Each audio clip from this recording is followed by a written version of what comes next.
today's readers, and that's what motivated me to take up this translation.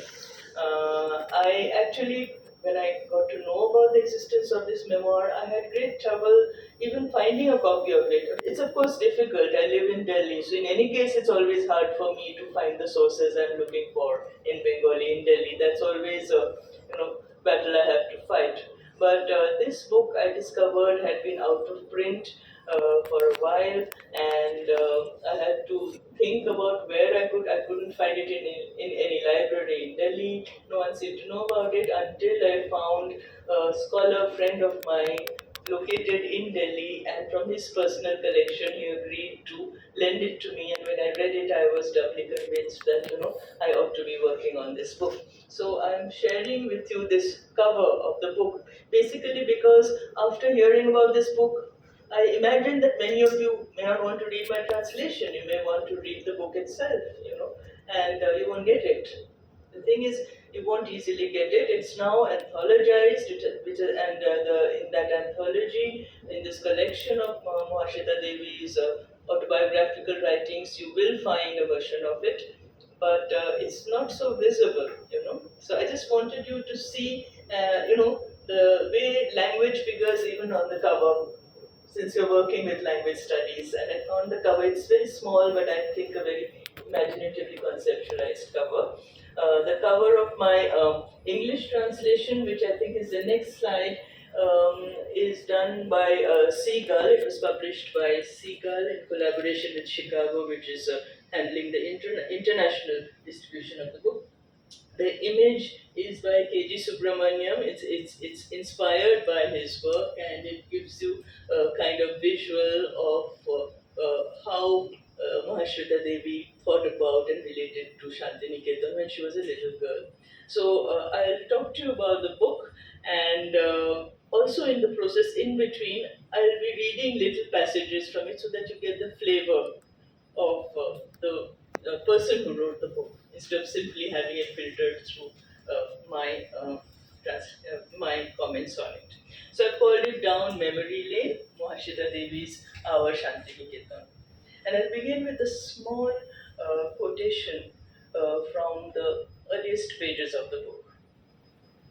Like a dazzling feather that has fluttered down from some unknown place, in my mind it remains enclosed within a box made of glass. I can turn it this way and that, look at it from any angle, whenever I desire. How long will the feather keep its colors, waiting? The feather stands for memories of childhood.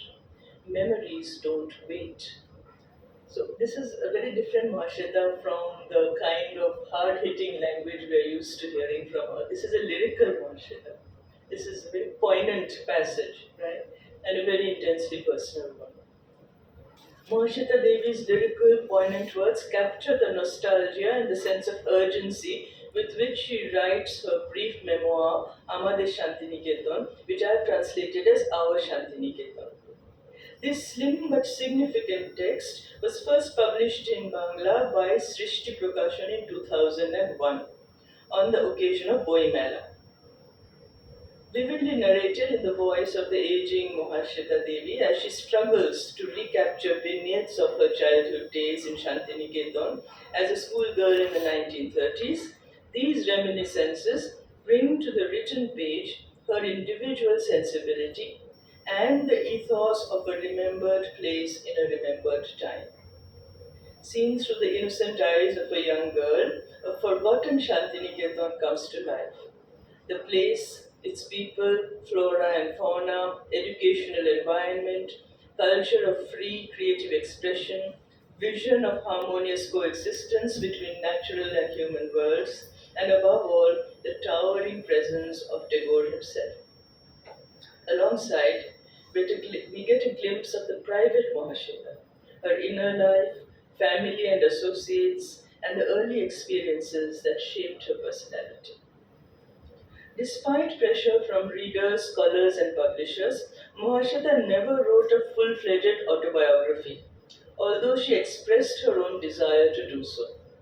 Between 1977 and 2014, she published numerous scattered writings on her life and times, unfinished fragments that nevertheless offer a window to the inner and outer worlds she inhabited during her long checkered career.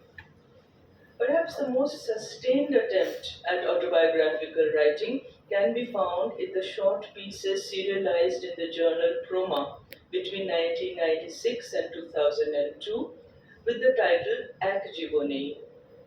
But the series remains incomplete, breaking off abruptly with an unpublished handwritten fragment discovered after her death, and the fragment was later added to the updated version of the series, included in the volume called Ak Jibone, Sritikatha Sangraho, published in 2017.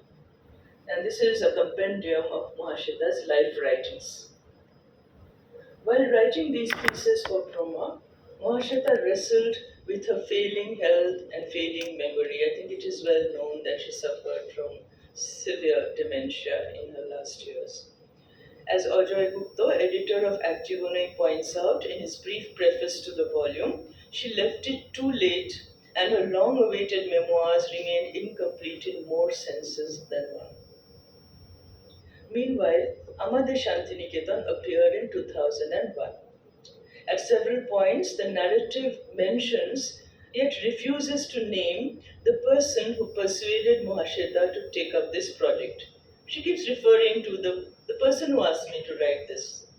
He asked me to say this, he asked me to put this in. But she doesn't, she says at his request I won't name him. That unnamed person was Alok Chattopadhyay, then the editor of Srishti Prakashan, the publishing house that brought out the book. In this brief but intense memoir, Mahasweta reminisces about her early school days from 1936 to 1938. The years she spent at Santiniketan amidst the natural surroundings of Birbhum in West Bengal in the living presence of Rabindranath Tagore. So she was a little girl when he was an old man, but still alive.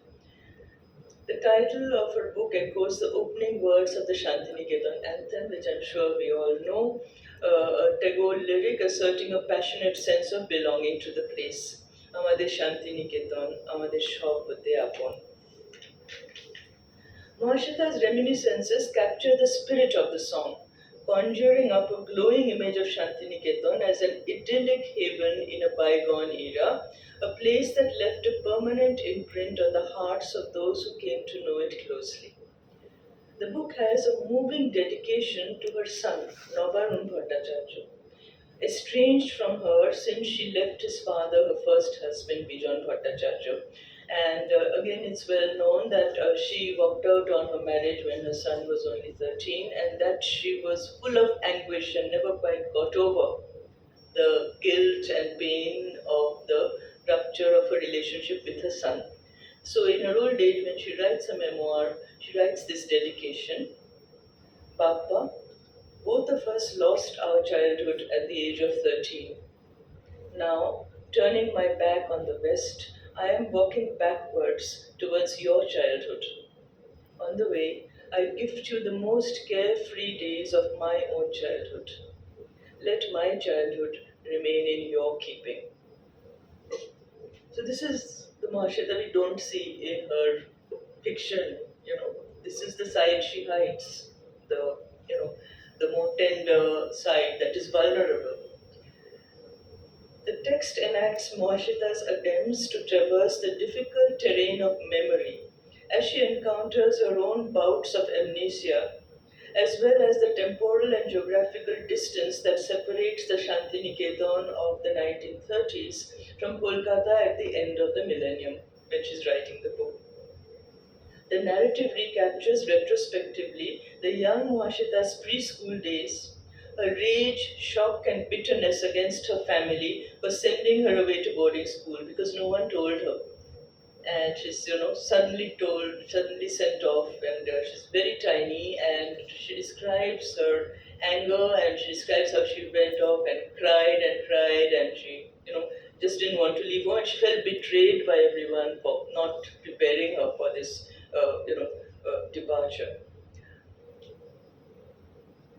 Uh, and it also describes her arrival at Santiniketan, followed by her first impressions, initiation into an ultimate integration with the mode of education and way of life that made the place a world unto itself. The episodic, whimsical account offers us a graphic picture of the topography, landscape, living conditions, educational practices, personal and collective interactions, cultural traditions, and philosophy of the iconic institution created by Rabindranath Tagore. Our Shantiniketan testifies to the formative and lasting influence of Tagore and his visionary educational experiment on Mahasweta Devi. Although her own trajectory as a firebrand writer activist appears so markedly different from Tagore's own. We don't normally think of Tagore and Mahasweta as similar, and yet she says that whatever I became, it all started from there. And she traces everything back to Tagore's influence. And I'm quoting from her. Discerning people can see the influence, Mahasweta insists. From Shantiniketan, I have received the inspiration to work tirelessly and continuously. The influence is there, I feel. It requires analysis. So she feels people haven't noticed, but someone needs to work on, teasing out this connection between herself and Tagore's influence. And she says, this work ethic of mine, devoting my whole life to work, she says, this is something I learned from Shantiniketan and from Tagore's inspiration. Um, Everywhere in our Shantiniketan, we feel the presence of Tagore. To me, Shantiniketan is synonymous with Rabindranath, Mahasweta declares. She adds, I feel that whatever my writings have to offer, if anything, about forests, Adivasis, rural people, he is the source of it all. Again, we don't associate Rabindranath with that world she writes about, but she says it all came from there. In brief, witty anecdotes, Mahasweta describes Tagore's way with children and the informal interaction she and her companions enjoyed with him as a child. She talks about how they used to just walk into his den or wherever, and he would give them sweets, or they would kind of demand autographs, and he was very free with his. He was very happy in children's company, and they felt very comfortable with him, and they had complete freedom of access. She says, I had complained to Rabindranath, don't write so much. I can't read all that stuff. Those were our childhood days after all. She says, we were small, so we got away with it. And we were the ones who could actually go to him and say, what's all this you're writing? It's, too much for everybody. Through lively vignettes of student life in Shantiniketan during the 1930s, the text offers us glimpses of Tagore's innovative ideas on education as they were actually implemented in practice. And Mahasweta muses, they would plant in our minds the seeds of great philosophical ideals, like trees. Education means building physical fitness, and in order to mold human character, to train people to be active, efficient, free spirited, and confident, you must plant the seeds in early childhood itself. Open their mind's eye. Let the inner eye learn to observe. Children were encouraged to approach learning with an open, curious mind and taught to absorb life lessons through direct interactions with their surroundings. The methods Mahasweta's text demonstrates were unorthodox, and I quote, a work schedule indeed. What's their timetable like? Identifying trees, raiding fruit trees, and in the rains, running towards the Popeye with Jivanda and Shruti Guptada, all of us getting soaked together, learning how to swim as we plunged about in those red, muddy waters during that downpour. A very vivid memory, and as an old person, she still remembers that thrill of how they learned. And it's very interesting to remember that this is the 1930s, and she was a girl student. And what we are getting, without her commenting on it, but if we read the text and think about it, look at the freedom of physical movement and activity outdoors that girls enjoyed in Tagore's institution. At a time when the idea of women's domestic confinement was very much the social norm. But from the beginning, the girls were encouraged to be as free-spirited as the boys, and they had as much access to the outdoors, and they could just jump into the river and swim, and the teachers would teach them how to stay afloat, right? The reminiscences also reveal a shared interest in nature, environment, and ecology that connects Tagore's vision of coexistence between human, natural, and animal worlds to Mahasweta's later environmental activism. This is where you begin to see why she says she owes her interest in forests to her education in Santiniketan. Nature is as much a living presence in the young Mahasweta's consciousness as the human community at Santiniketan. In fact, there are entire chapters devoted to trees, and she begins by saying the trees in Santiniketan will feel very offended if I don't write about them in my memoir. And we realize how much she knows about trees. She writes about them as if they're individual people, you know.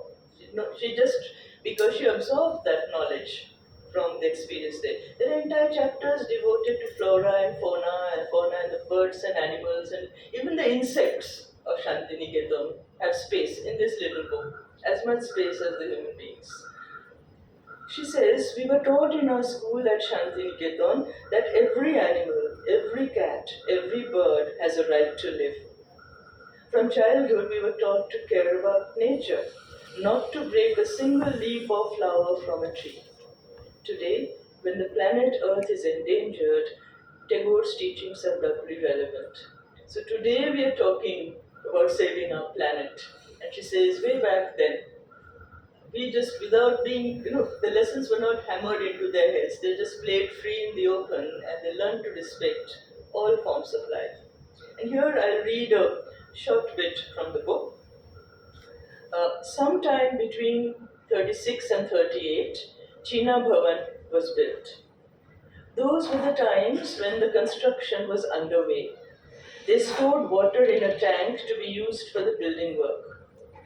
One day, Tejishda took us there, and this is Tejish Chandra Sen who taught them nature studies. Look at the tadpoles. There, those creatures with tails swimming about, they're tadpoles. When they become frogs, their tails will fall off. Are frogs any use? Asked Jolly, her face a picture of innocence. So the teacher says, in the world of nature, every creature has a role. Frogs live on mosquito eggs and larvae. They provide therapeutic treatment for malaria. Do you understand? And then the little girl is not convinced. She doesn't like frogs very much.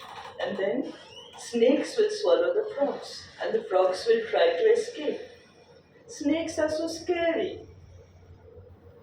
Why? Why do you say that? Frogs are food for snakes. That's why they consume them.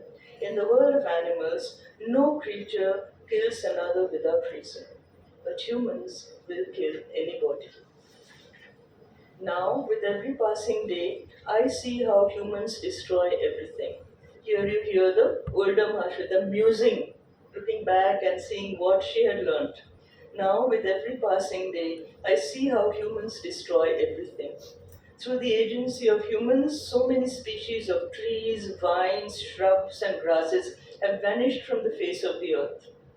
So many species of forest life, aquatic creatures and fish, so many species of birds have become extinct, lost forever.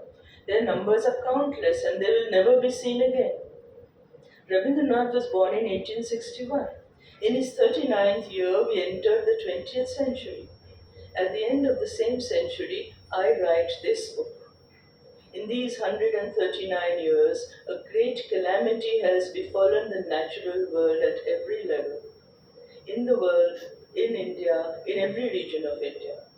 Today, using science and technology, it may be possible to build an edifice 300 stories high, but the balance of nature cannot be restored. Santiniketan had taught us to love the spirit of life, for the spirit of life has spread its welcome everywhere. So that was the reading. You get the flavor of the text, and you also see the eye, the gaze, and the voice. You hear the voice of the older woman, Mahasweta, looking back and bringing back those reminiscences, but also commenting on it based on her own experience of, what has happened to our planet afterwards. So she's also interpreting the past for us, in a sense, as memoirs tend to do. Mahasweta speaks eloquently of the formative influence of Santiniketan on her worldview and work ethic. Forests, trees, creatures of the world, and I'm quoting, at the root of my profound love for all these lies the Santiniketan of my childhood. And the training to continue one's work in the face of 100 obstacles, that too has its roots in Santiniketan. Santiniketan's special gift to her, she claims, is the awakening of her social conscience. She says, had I not lived in Santiniketan during those times, my ear would not have become attuned to hearing the unspoken utterances of mute humanity. I would not have been molded into the kind of person I am. Unquote. She writes vividly of their interactions with the Chantal community, visits to the local mela, the Baul songs performed there. She also speaks of Rabindranath's emphasis on rural reconstruction. She brings the Santiniketan festivals to life, pointing out that every festival offered homage to the seasons following, sorry, find the page.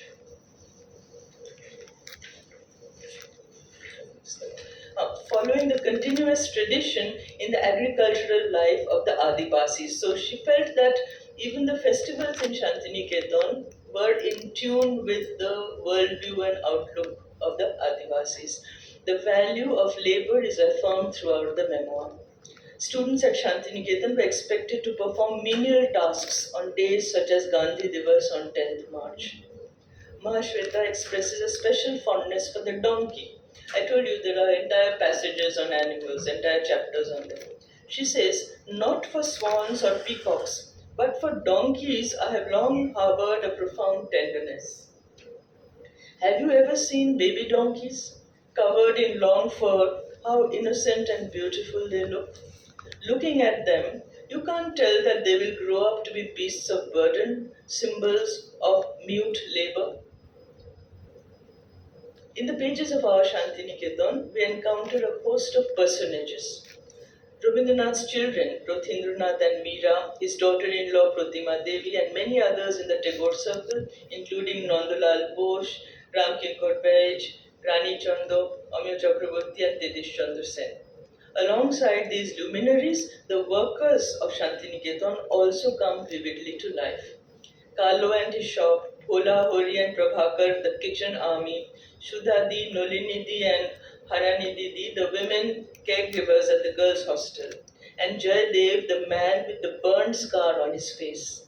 And I quote, Jaydev squatting in his deserted shop, kettle on the boil. In front of him a sleeping dog, its tail curled up. I found this image as soon as I searched for it. There's a picture gallery in my mind. So she tells the story as if there's an album and she's going through it and all these memories come alive. But it's very interesting that the people who offered the services in Santiniketan are as real to her as all those famous names. So her picture gallery has equal space for the workers at Santiniketan alongside Tagore and his luminary associates. The intimacy of a small community is evoked through anecdotes about the hostel and kitchen staff, teacher-student relationships, and escapades with friends and fellow students.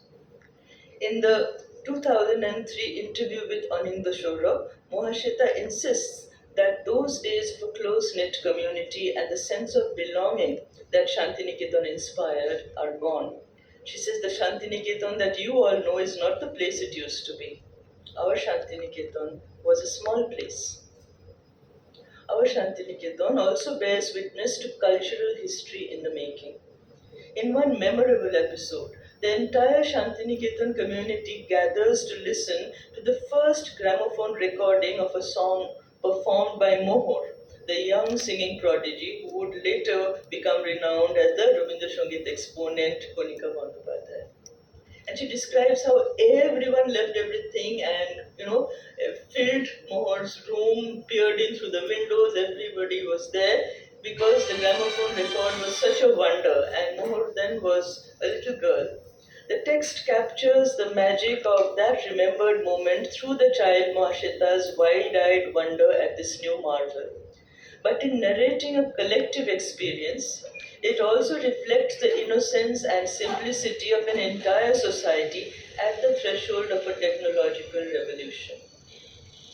Nostalgia for the simple dignity of a bygone era goes hand in hand with implicit social critique and reflections on the present. Mahasweta bemoans, for instance, the failure of modern India to live up to Tagore's ideals. She says, Rabindranath's major legacy lies in his thoughts on child education. Rabindranath transformed these ideas into reality. Yet, 59 years after independence, Bengalis have not understood the meaning of education even now. Sadly, Mahasweta reflects, and I'm quoting, Santiniketan has grown up. That is inevitable with the passage of time. I feel that Vishwabharati could have been developed into a university with a different character, a place where translation and the dissemination of literature, the literatures of all the Indian languages into other languages of the world, and translation of world literatures into Indian languages would be practiced. Isn't that a special inspiration for us? In her dream of what Vishwabharati could have become, translation is at the heart. It's very inspirational for me as a translator to read this. Uh, where students, scholars, researchers from India and abroad would come and reside, research would flourish and so would publication. The institution would have drawn East and West closer to each other. In the sky of knowledge, there are no borders after all. In such a place, in the truest sense, the world would reside in one nest. So, in telling us wistfully what she thinks it could have become, she's talking about what did not happen, right? So, it's a very telling kind of comment. Our Shantiniketan simultaneously captures the immediacy of the child-side perspective while offering a window to the adult author's mature worldview. A critique of colonialism emerges in the early chapters through the evocation of remembered details, such as the description of train compartments in the 1930s. She describes vividly the journey to Shantiniketan when she first left home. Her father takes her, First of all, there's this elaborate list, and they have to pack her trunk and buy things, for her to go and stay in hostel for the first time. So she really brings that ethos to life, but the train journey is very vividly described. And this description of train compartments refers to the time when the white sahibs traveled first class, while Indians were assigned separate compartments in second or third class berths. The architecture and decor in Shantiniketan, defined by simple elegance and indigenous materials, is contrasted with the ostentation of official bungalows constructed and furnished in colonial style and cited as a marker of Tagore's contribution to the development of Bengali taste. How Tagore provided in Shantiniketan an alternative to the colonial pattern of architecture, decor, and so on, a different aesthetic. The author's childhood experiences are mediated by the political and historical awareness of her later, more mature self. It's when she reflects back at how Shantiniketan had a different aesthetic. It's the mature Mahasweta commenting on the fact that Tagore was molding an alternative Bengali taste as a kind of implicit critique of colonial ostentation in architecture, in style, and so on. More important than all the details that crowd this little book, however, are the gaps, silences, and uncertainties that form an intrinsic part of its texture. When writing our Shantiniketan, Mahasweta was wrestling with a failing memory. She was sometimes unwilling to acknowledge this. In an interview with Joya Mitro, Mahasweta denies that her memory can prove treacherous, laying claim to the authenticity of her own life narrative. She says, "No one can remember as much as I do about my own life. My life is my own. Yet, with disarming frankness, the text often falters in its recapitulation of factual details and leaves many questions unanswered. At one point, Mahasweta pauses to wonder, and I quote, diving into the ocean of memory and retrieving one water soaked photograph after another. Am I recounting all the details accurately? Such moments of self doubt signal the lapses in memory that haunted her in the last years of her life. They also create the image of an unreliable narrator, not always sure of her facts. To an extent, all memoirs, despite their ostensible truth claims, can be considered unreliable because they contain reminiscences filtered through the author's own subjectivity, and our mind gives its own coloring to our experiences. In Mahasweta's reminiscences, though, the narrative sometimes openly abandons its claim to accuracy, acknowledging frequent failures of memory. So, time and again, halfway through a sentence, she breaks off and says, there was this person, what was the name? Was it this? Was it that? I can't remember, you know? Or did we sing this song or that song? Maybe it was the other song. So, the text kind of iterates this struggle with a failing memory.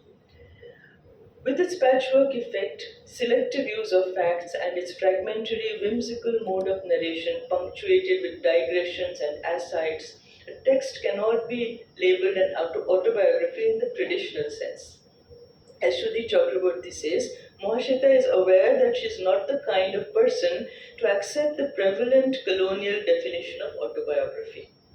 As a creative writer of fiction and a talented writer of prose, she has, in her own independent way, invented a new narrative model, adding ingredients of affect and color to her mode of expression. In this unorthodox model, we discover a fascinating, if disconcerting, mix of fact and myth making, sharp recall and bewildered forgetting, fragments of an individual life interwoven with multiple other lives, and a rooted, localized narrative that expresses broad, universal concerns. Mahasweta Devi's hybrid text draws us in with what it tells, yet baffles us with what it withholds or reinvents, teasing us with its silences, uncertainties, and incompleteness. Vividly present to our imagination, yet beyond the reach of our present day reality. Uh, a remembered Santiniketan hovers in the pages of the book, just like the dazzling but elusive feather locked up inside the treasure box of Mahasweta's memory. And at the end of of this talk, I'll just read a little bit and stop. She says, "In those 3 years there, I received a great deal. It was the mission of the Shantiniketan of those days to open 1,000 eyes and doors in the mind right from one's infancy. The place imparted to us the lesson that, just as in the realm of nature there is no repose or idleness, so our own endeavors must ever continue. In the heart of our labor, the stream of bliss would flow. We took that lesson to heart. A great deal we learned indeed. In work resides freedom. In diligence lies bliss. These lessons too one learned in infancy. Let your work be inspired by your commitment, your own sense of responsibility. When I think of that period, it seems that the Patu Bhavan of those days did not harbor the expectation that youngsters would grow up to become shining stars. The place had wanted to mold human beings to be diligent, responsible, empathetic, and capable of independent thought and active endeavor. If I have achieved even a fraction of those visionary goals, it is because of the education I received as a child. I have tried to share my memories. Have I succeeded in communicating to you what our Shantiniketan was like? What in those days used to be our very own place, the very place where our hearts belonged, the very same Shantiniketan. Thank you.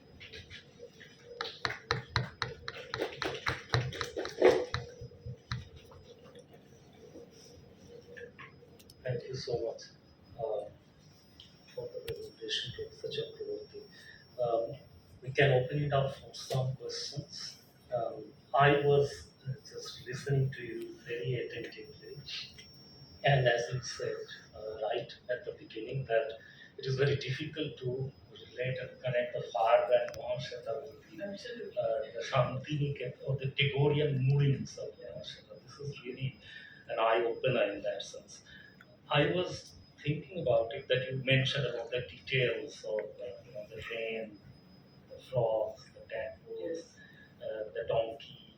So we get some ideas about reading Shantiniketan or Mahasweta from the perspective of what today we are talking about, the Anthropocene and other issues. So it is not just the activist Mahasweta, but also the Mahasweta who loves nature. And that too, the root can be connected back to Tagore and Shantiniketan. Um, References to Proma. So it was published in 2001, and yet within 2 decades, the book is not available. That's really very sad. You won't find criticism on this book. No one seemed to, because her fiction is so hard-hitting, flamboyant, and a public image had built up. By 2001, everyone had a stereotype of Mahasweta in mind, and both in Bengal, nationally, internationally, there was a received image. And this book didn't fit in, and it, I think, just sank without a trace. But it's so important. Could you look at any review of the book? No. Sorry? Could you look at any No, book review? nothing. No, not a single one.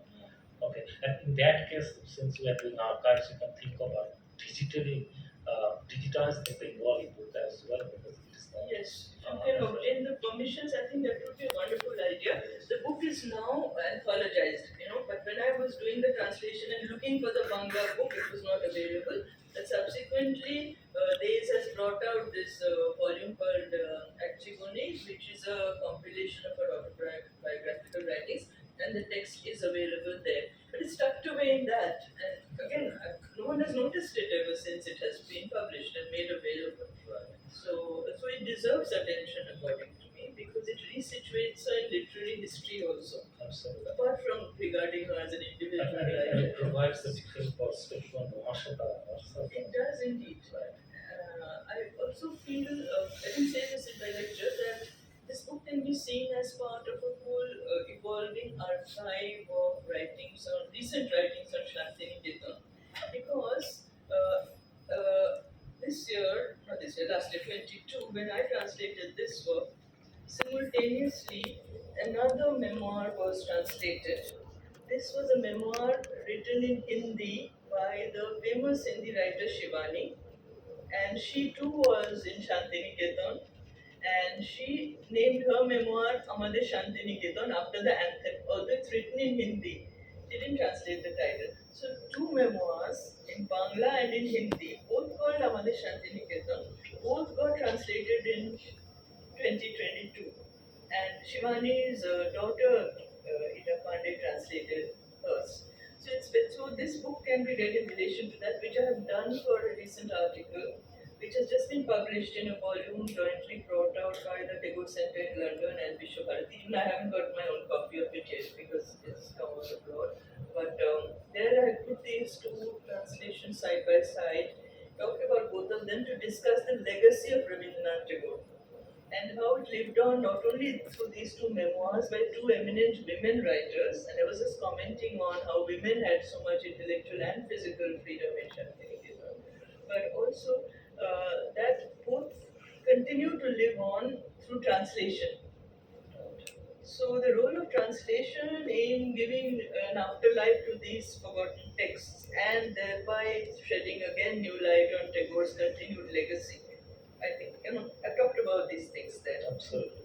And there is further connections to be made with, say, recent works on Shantiniketan by Uma Dasgupta, who's talked about the history of Sriniketan, and Mahasweta is talking about similar things from a childlike perspective, how her social vision was shaped by that kind of interaction, Uma Dasgupta. And then we have Shanti Ganguly's history of Shantiniketan. History of the university. The history of the university, Vishwabharati. Nevertheless, it's part of the same discourse, the same discursive field.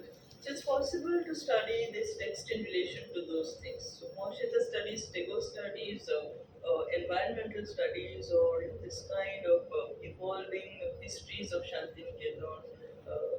There are various frames or windows through which this book can be. Shantiniketan through different eyes over Sorry? the years. Shantiniketan through different Through eyes different over the eyes. years. Yeah, That's the yeah, archive. absolutely. Yeah. Right. And the memoir is an alternative form through which it is emerging, So that's different from official documented forms of documentation. And I think the way you narrate it and the kind of details and the effective involvement that Mahasweta reflected, I think that Signifa Amate is not an accident in that. Not at all. Two writers memorizing Shantiniketan and using the term Amate. Yes, each one didn't know about the other, Yes. but that's what they carried in their heart. The affective And that attachment. anthem brought it alive for them because they sang it. Right, absolutely. Okay, so we can have a couple of questions. Krishna Banglate with the boy. Feel free. You can have questions শুনলে তোমরা প্রত্যেকে যদি কারো প্রশ্ন থাকে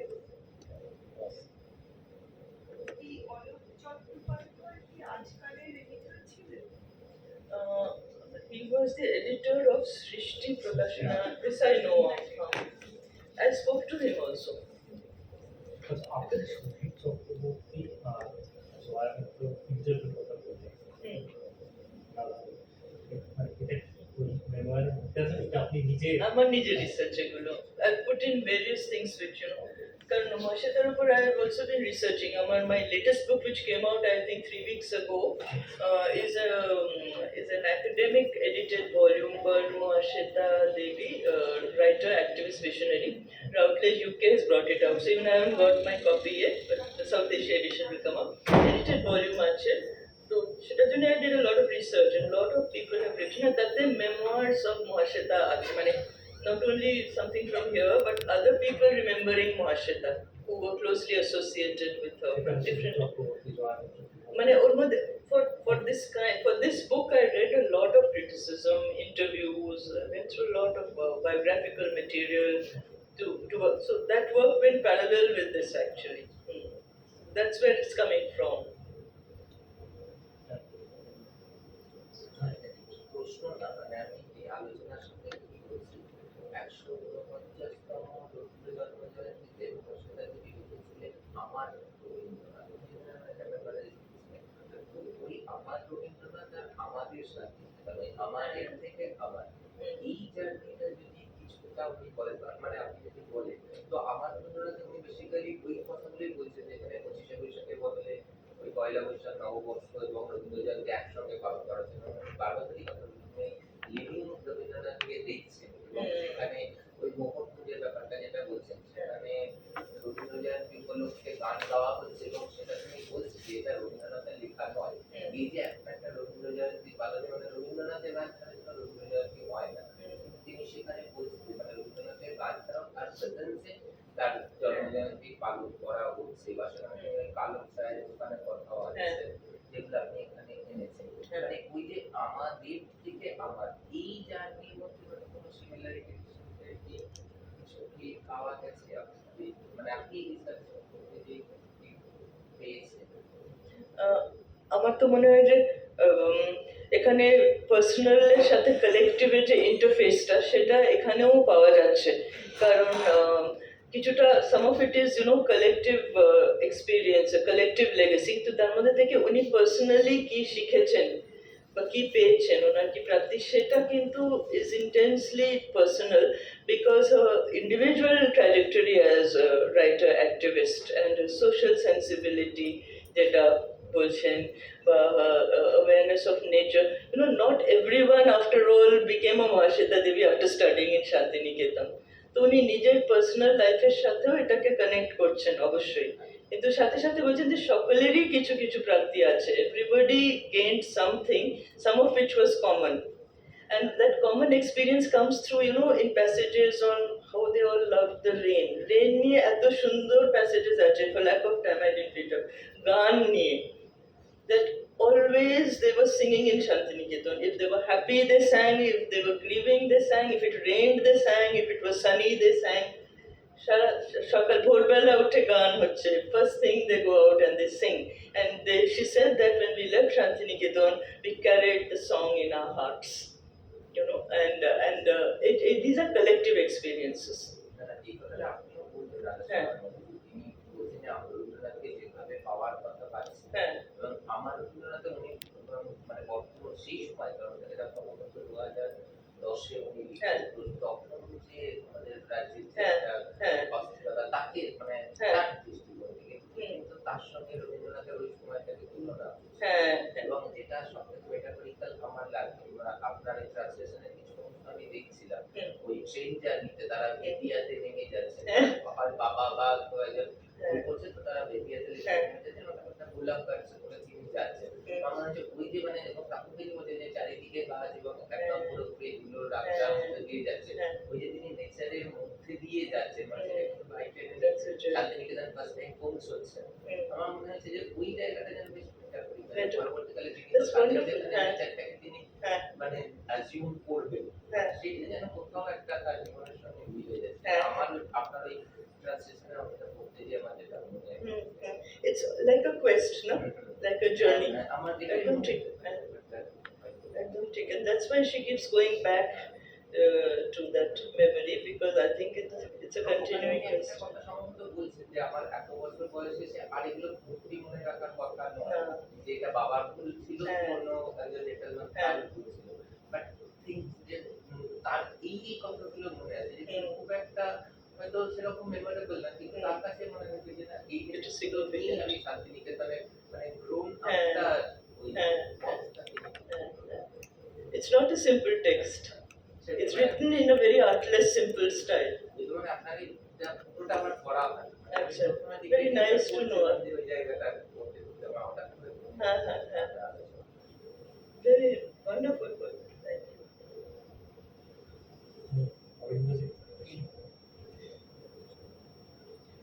প্রথমত আপনাকে অনেক ধন্যবাদ, আপনি যেভাবে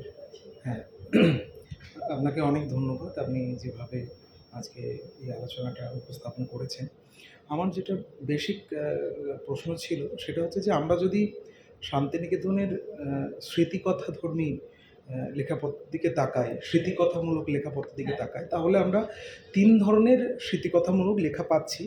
প্রথমত হচ্ছে যে যেমন আপনি বললেন, এখানে আমি কয়েকটা লিস্ট এখানে দাঁড় করাচ্ছিলাম, যেমন শুভলক্ষ্মী গোস্বামীর আমাদের শান্তিনিকেতন বলে।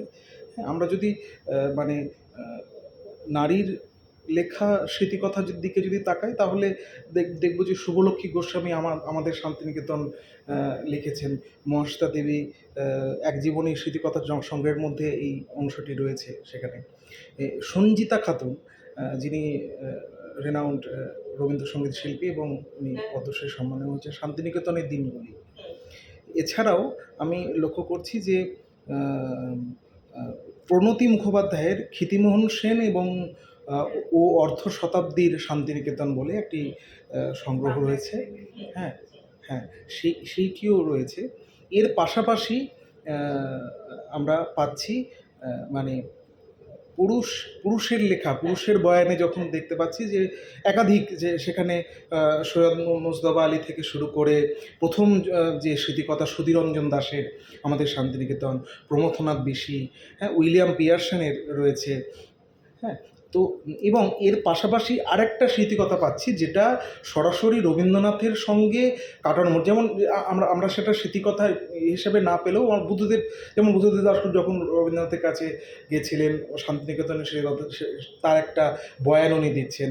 মৈত্রী দেবী তার যে লেখায় যখন পরপর উনি সংকলনে আনছেন। তো এই যে 3 ধরনের প্রধান যে স্মৃতিকথামূলক লেখা আমরা ক্যাটাগরি যদি দাঁড় করাই, তাহলে এই 3টে স্বরের, 3টি ভঙ্গির ভেতরে, যেমন আমরা খুব স্বাভাবিকভাবে লক্ষ্য করব যদি শুধু শিরোনামের দিকে তাকাই, যে শুভলক্ষ্মী গোস্বামী কিংবা মহাশ্বেতা দেবী কিংবা প্রণতি মুখোপাধ্যায়, এদের কারোর শিরোনামের ভেতরেই কিন্তু রবীন্দ্রনাথ আর শান্তিনিকেতন এই শিরোনাম আসছে না। তারা বলছে, কেউ বলছে যে শান্তিনিকেতনের দিনগুলি, শুভলক্ষ্মী বলছেন যে আমাদের শান্তিনিকেতন।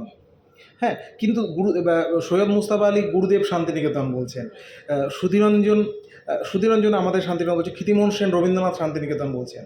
হ্যাঁ, অর্থাৎ আবার মৈত্রী দেবীর ক্ষেত্রেও কিন্তু আমরা মানে আলাদা তার শিরোনামের যে দিক সেটা আলাদাভাবে পাবো। অর্থাৎ আমার যেটা প্রশ্নের জায়গা সেটা হলো যে এই যে তিন ধরনের যে স্মৃতিকথার বয়ান আমরা পাচ্ছি, এটা কোথাও যখন আমরা একেবারে শেষে গিয়ে বা এই সময়ে দাঁড়িয়ে যখন দেখব যে শান্তিনিকেতন এবং রবীন্দ্রনাথ এবং যে টেগোরিয়ান কালচার, সেই জায়গায় এই স্বরের বৈষম্য, স্বরের যে মিল, এটাকে আমরা কিভাবে জাজ করব?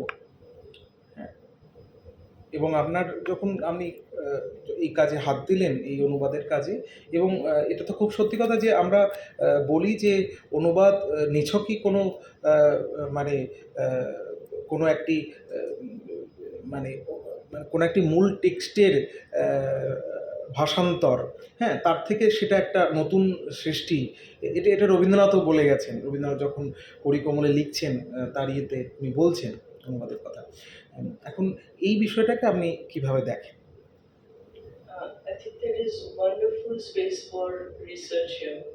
আমার মনে হয়, I really think, কারণ it's a very big field, কিন্তু যেভাবে আপনি একটা comparative question জিজ্ঞেস করছেন, I think that is the starting point for a research project and someone should take it up.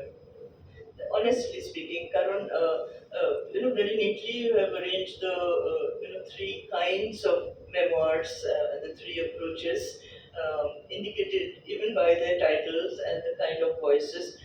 You're also making it a gendered question, because you're saying women's memoirs and then men's memoirs, and then there's this public and personal aspect, those who were personalities associated with Rabindranath, and then there are these personalized individual ways of remembering Santiniketan. I think there's a wealth of research questions there, and I think study is needed. Karon very often Tagore studies also becomes hidebound in some very standardized approaches and questions. They can take it from we're talking about Tagore's legacy through the memoirs of those who look back at Santiniketan and Rabindranath. Are the two things identical? More and more as time passed, the two things names are not identical. There's a divergence between what Rabindranath stood for and what Santiniketan is seen to stand for. So there's a wealth of work to be done there, and I think this memoir triggers many potential research questions that are bigger than the memoir itself. That's what I felt. I think very interesting way in which you have framed this. I do not have an answer on the spot, because the field is very big. Yeah. But the way you have differentiated, I think there's a question emerging from there, which is worth thinking about.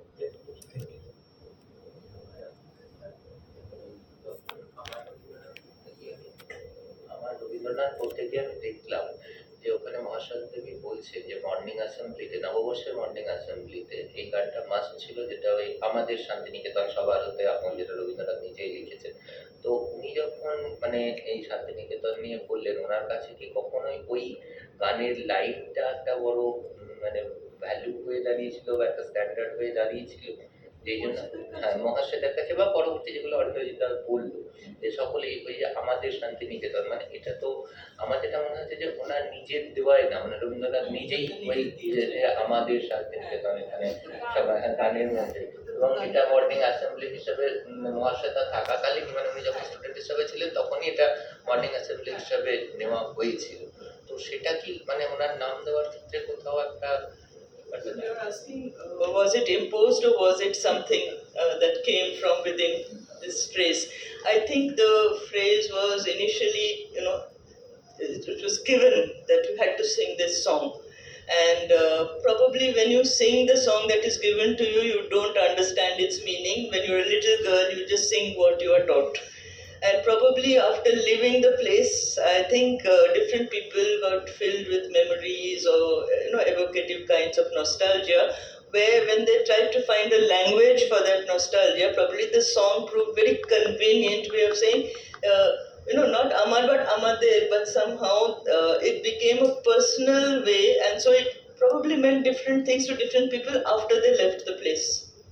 If you can still say Amader years after you have left a place, then I think the song begins to mean something, which I'm sure it didn't mean to all those little girls who were told, now get up in the morning and sing this song. I'm sure it didn't. Then you learn the tune and you sing with everyone because you have to. I think that's what happens, when something is gone, then you revalue it, and then the words become your own and you imbue them with your own meaning. That's what I think. একদমই তাই। একটি প্রশ্ন নয়, আমি এমনি বলি।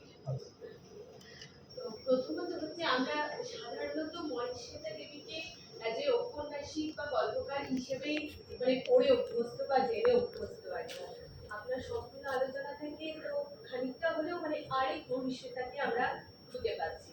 তো আমি ঠিক প্রশ্ন নয়, এখানে যেন মহেশ্বেতার আরেক সত্তা বা শৈশবকালীন যে সত্তাটা সম্পূর্ণ একটা আলাদা সত্তা যেন আমরা এই লেখার মধ্যে দিয়ে পরিচিত হচ্ছি।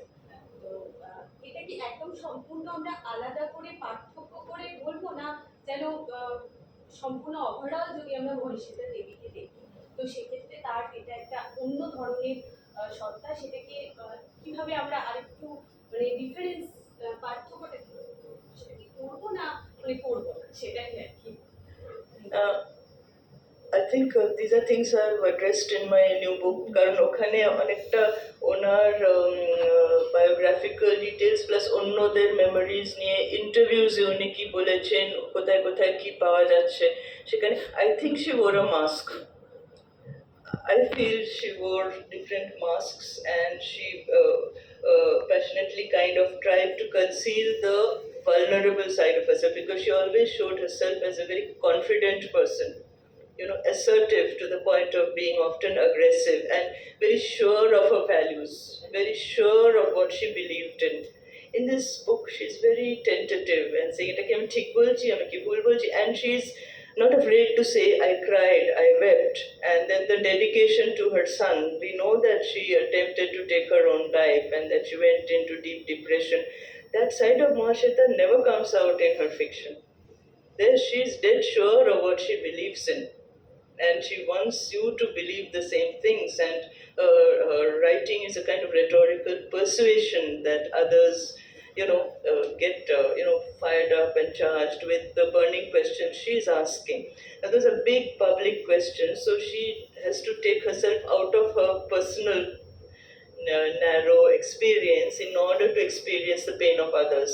But that does not kind of mean that she did not have an intense and deep and anguished and difficult and fractured personal life. And the fact that this book connects the personal with the political to show where the two came together. At Dikteke we can see how her emotional side and creative side developed, but we also see the side where her social consciousness, her environmental consciousness, her gendered consciousness, all those also came from here. So I think we need to see her less as a cardboard cutout and actually drop the conventional image, but also the stereotyped isms through which we read her work. We will say Marxism, feminism, post-colonial. We keep reading her through those windows. What I've argued in my new book is that we need to break that down, and then we see many Mahaswetas emerging, depending on the new questions that you can ask. আমার কোথাও মনে হলো আপনার এই আলোচনাটা শুনে মহেশ্বতা দেবী যে হয়ে উঠলেন সেটা যেন এই আলোচনাটা এবং এই বইটা তুলে ধরছে, যে কিভাবে তিনি মহেশ্বতা দেবী হয়ে উঠলেন একদম ছোট থেকে একদম তার পুরো যে হোল জার্নিটা যেন এই বইটার মধ্যে তুলে ধরার আপনি চেষ্টা করেছেন, এবং উনিও যেন সেই স্মৃতিকথাটাই যেন বারবার তুলে ধরেছেন যে কিভাবে তিনি একটা ছোট বাচ্চা কিভাবে বড় হয়ে উঠলো, সেটাই যেন এই বইটা। But there were also, major divergences from Tagore, which this book is not highlighting. But again, if you want a more holistic approach to Mahasweta, you also need to see where she veered away from Rabindranath and his influence and became someone else in her own right as well. Where Tagore occupies, a very core place, but and a foundational place, but she was not Rabindranath Tagore. She was Mahasweta. তাহলে প্রশ্ন যদি সব ইয়ে থাকে তাহলে আমরা এখন একটা কনক্লুশনের দিকে যাব। আমার পুরোটা শুনতে শুনতে মনে হচ্ছিল যে যে প্রশ্নটি উঠে আসছে, এবং রাধাতি বলতে গিয়েও বলেছেন যে যে মহাশ্বেতাকে আমরা এখানে পাচ্ছি সেটা ঠিক ওই স্টিরিওটাইপ মহাশ্বেতার সাথে we can't match it with that. I mean, I worked on a book on novel, and I read the 2-volume interviews of Novel, and they're the same subject of this separation from the mother, early age, figured in that interview. But I could notice a sustained and a very visible silence and ambiguity on the part of Novel to say directly about what he feels about his mother. এবং এটা understandable. এই যে জায়গাটা সেটা ঠিক ওনাদের যে অন্য লেখাগুলো, I mean, reading novel, you get the same sense that here is a firebrand writer, but the similar pattern of novel in a different avatar appears in the interview and also in some of the other writings. For example, আমার মনে হচ্ছে যখন আমি নবরঙ্গের রূপধক গল্পটা করছি, একটি কুকুরকে নিয়ে লেখা, সেখানে আমরা একটা অন্য নবরঙ্গকে দেখতে পাচ্ছি, একেবারেই অন্য নবরঙ্গ, যে যে অ্যানিমালকে ভালোবাসে, এবং ইন্টারভিউতে বলছে যে ওই কুকুরটি মারা যাওয়ার পর আমি পাল্টে গিয়েছি। গাছ লাগাতে ভালোবাসতেন নবরণ, যেটা নবরণের এমনি গল্প বললে নবরণকে ওই নবরণকে পাওয়া যায় না। সো আমার মনে হচ্ছে যে এটা applicable to all great writers, because তাদের তো একমাত্র কোনো একটা ইয়ে হয় না, মাল্টিপলস। এবং যেটা রাধাতি বলছিলেন, এবং এই যে মাইক্রোলজিক্যাল ডিটেলসগুলো, ব্যাঙাচি, বৃষ্টি, এবং সায়াকো গরুর গাড়ির জার্নির কথা বলছে বা ট্রেন জার্নির কথা আপনি বলছিলেন, these micro details will provide the ideas of the bigger writer. তো আমরা যখন এই বুক টক শুরু করেছিলাম তখন আমাদের এটাই বক্তব্য ছিল যে through the book talks will get to know a lot. আমরা এই কয়জনই আজকে দেখতে পেলাম যে একটা বুক টকের মধ্যে দিয়ে we get a different perspective on Mahasweta 1, 2 ideas about a project, and also what Radhati mentioned about the possibilities of having an archive on the evolving patterns of memoirs on the question of Santiniketan. এতগুলো কাজ হতে পারে। So thank you for this, because this is what a book talk can offer. So because I got so many questions and very interesting perspectives, and thank you. definitely. And in this new book of mine, in the section called Personal Glimpses, we've carried a translation of a short piece by Navarun called Amar Ma.